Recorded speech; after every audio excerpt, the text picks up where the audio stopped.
श्री राम की कृपा से सब काम हो रहा है।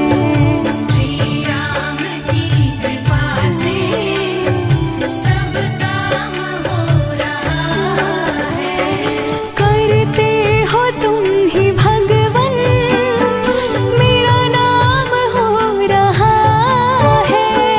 करते हो तुम ही भगवन, मेरा नाम हो रहा है। श्री राम की कृपा से सब काम हो रहा है।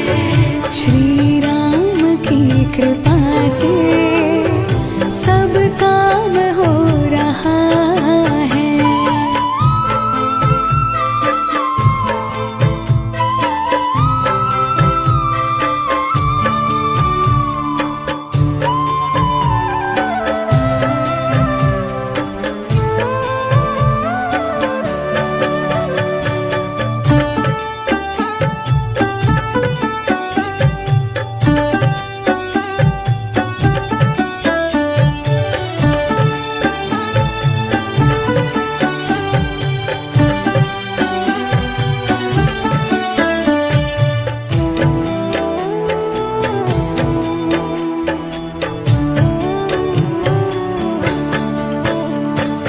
पतवार के बिना ही मेरी नाव चल रही है।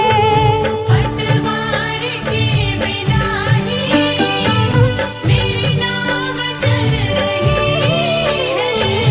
हैरान है ज़माना, मंजिल भी मिल रही है।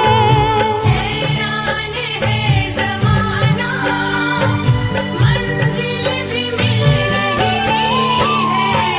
करता नहीं मैं कुछ भी